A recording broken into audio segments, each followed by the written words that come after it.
What is up, TFA fam? Today I'm going to tell you about one of my favorite tight end sleepers for the 2020 season, and that is Jets tight end Chris Herndon.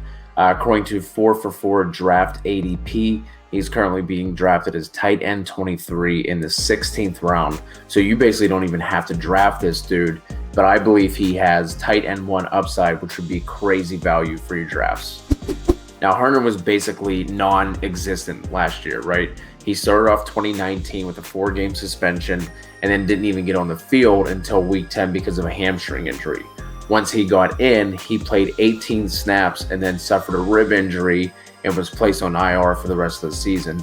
So we have to go all the way back to 2018 to get any semblance of production for the former Miami Hurricane.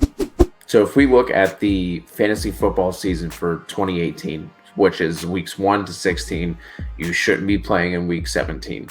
Herndon finished as tight end 15 over that time period. Among the tight ends who finished above him, only 3 had a higher yards per target number, and that was O.J. Howard, George Kittle, and Rob Gronkowski. During that time from weeks 1 to 16, there were a couple of weeks in there at the beginning of the year where he wasn't being as consistently used in the passing game. He had some weak targets of like 1, 2, even a couple zeros in there.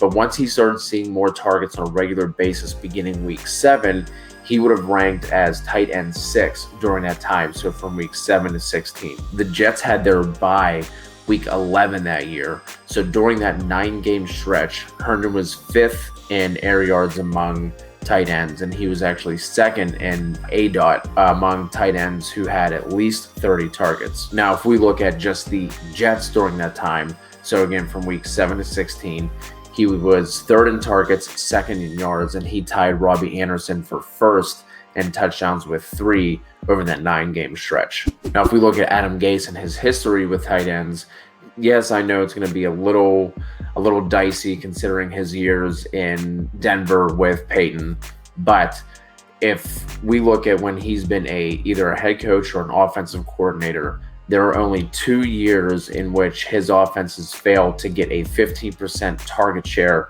to the tight end position.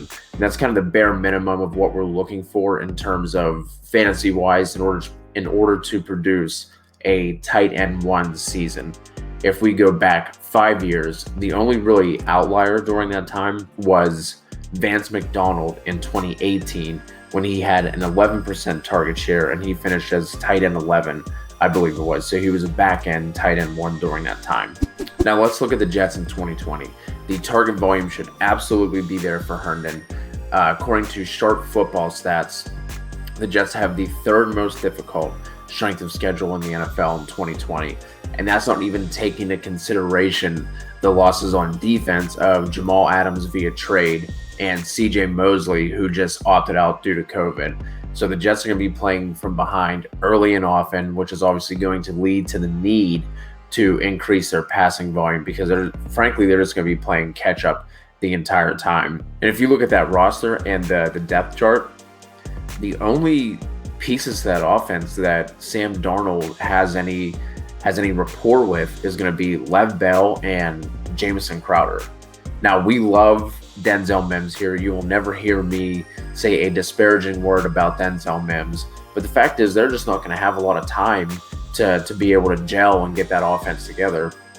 So again, if you look back at what Herndon did during 2018 and considering the absolute state of disarray that the Jets are in now, there's no reason why he shouldn't be looking at upwards of 70 targets, which is plenty enough for a tight end to finish to have a tight end 1 season. So I'm just really high on the guy. I don't see any way outside of health that he fails. And like I said at the beginning of the video, he's being drafted outside the top 20 of tight ends, and in most drafts, you're not even going to have to take him. So you could even look at him as a waiver wire guy that you just pick up, after the first couple of weeks, and you just ride him to a fantasy championship. That's going to wrap it up. Please be sure to subscribe to our page, like this video, and drop some comments. Let's get some conversation going. Let me know who you're targeting as your late round tight end for 2020.